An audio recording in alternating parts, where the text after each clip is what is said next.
Hi friends, welcome parotta family YouTube ചാനലിലേക്ക് സ്വാഗതം. ഇന്ന് നമ്മൾ പരിചയപ്പെടുന്നത് നമ്മുടെ കോഴിക്ക് ഒരു പുതിയ ഫുഡാണ് കേട്ടോ. അത് ആദ്യം കഴിക്കാൻ ബുദ്ധിമുട്ടാണെങ്കിലും നമ്മൾ ആദ്യമായിട്ടൊന്ന് കൊടുക്കും നോക്കുവാണ്. ഇത് നമ്മുടെ തേങ്ങാപ്പിണ്ണാക്കാണ്. ഇത് വിലയിൽ നമ്മൾ ലെയർ മാഷ് മുട്ടത്തീറ്റയായിട്ട് സാമ്യമാണെങ്കിലും ആ സെയിം വിലയുണ്ടെങ്കിലും ഇത് കുറച്ച് മതി. നമ്മൾ വെള്ളത്തിയിട്ട് കുതിർത്തി കഴിഞ്ഞാൽ നമുക്ക് ഒരുപാടായിട്ട് തോന്നും. അപ്പോൾ ആഹാര വേസ്റ്റായിട്ട് കൊടുത്തു കഴിഞ്ഞാൽ നമുക്ക് ലാഭമാണ്. മറ്റേത് മുട്ടത്തീറ്റ എന്ന് പറയുമ്പോൾ 1 കിലോ നമ്മൾ മുക്കാൽ കിലോളം കൊടുക്കേണ്ട ഒരു ദിവസം. ഇതാകുമ്പോൾ അതിൻ്റെ പകുതി പോലും കൊടുക്കണ്ട. കാരണം വെള്ളത്തിയിട്ട് ശരിക്കും കുതിരുന്നുണ്ട്.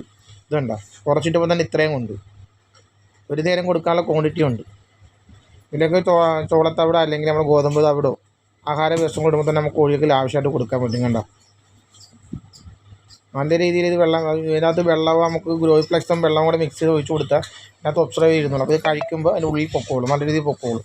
ഞാൻ അങ്ങനെയാണ് ചെയ്തത്. ഗ്രോയിഫ്ലെക്സും വെള്ളം കൂടെ മിക്സ് ചെയ്ത് ഒഴിച്ചിട്ട് കുതിർത്തി വെച്ച് അപ്പോൾ നല്ല രീതിയിൽ കുതിർന്ന് കഴിയുമ്പോൾ കോഴികൾ ആവശ്യമായിട്ട് തിന്നുന്നത്. വിശന്നിരുന്ന് കൊടുത്താൽ മതി. നമ്മൾ പുതിയ ഫുഡ് പരീക്ഷിക്കുമ്പോൾ എപ്പോഴും പുതിയ ഫുഡ് നമ്മൾ പരീക്ഷിക്കുമ്പോൾ കോഴിയൊക്കെ നല്ലോണം വിശന്നിരുന്നിട്ട് സമയത്തെ കൊടുക്കാമല്ലോ. ഇപ്പോൾ രാവിലെ കൊടുക്കുന്ന നമ്മൾ ഉച്ചക്ക് കൊടുത്താൽ മതി. അപ്പം ഗോതമ്പ് അത് ആദ്യം പുതിയ ഫുഡായിട്ട് നല്ല രീതിയിൽ തിന്നോളൂ. കാരണം നമ്മുടെ കോഴിയാണ് പുറംകാലി ഫാമിലി ഉണ്ട്, അവരെല്ലാം വിശന്നിരിക്കുമായിരുന്നു. അപ്പോൾ അതുകൊണ്ട് അത് ടേസ്റ്റ് ചെയ്ത് കഴിച്ചോളൂ. അല്ലെങ്കിൽ അവർക്കൊരു മടുപ്പ് വരും പുതിയ ഫുഡ് നമ്മൾ കൊടുക്കുമ്പോൾ. അങ്ങനെ ആദ്യമായിട്ടാണ് ഈ കപ്പൻ്റെ തേങ്ങാപ്പിണ്ണാക്ക് കൊടുക്കുന്നത്. നമ്മൾ കാപ്പിരിയാണ് കഴിക്കുന്നത്. എല്ലാം നല്ല രീതിയിൽ കഴിച്ചോളൂ. നമ്മൾ സെറ്റ് ചെയ്യാൻ വേണ്ടി എടുത്തിട്ട് ബാച്ചാണ് കേട്ടോ. 3 ഫീമെയിൽ ഒരു മെയിലുമാണ്. നമ്മുടെ 12 കോഴിയുടെ കുഞ്ഞാണത്. 2 പുള്ളിക്കോഴികളും മേടിച്ചിനൊക്കെ വീഡിയോ ഇട്ടിട്ടുണ്ട്. പിന്നെ വൈറ്റ് സിൽവർ ലൈനുള്ള ഒരു മെയിലാണെന്ന് നമ്മൾ അടുത്ത് സെറ്റ് ചെയ്തിരിക്കുന്നത്.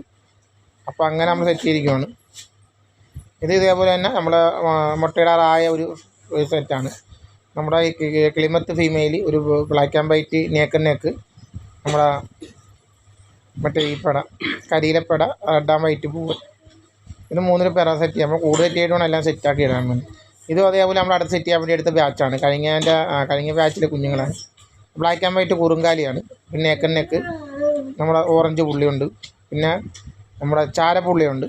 പിന്നെ neck white black and white ഉണ്ട്. വീഡിയോ ഇഷ്ടപ്പെട്ട സാധനം സബ്സ്ക്രൈബ്, ലൈക്ക് ചെയ്യാനും ഷെയർ ചെയ്യണം.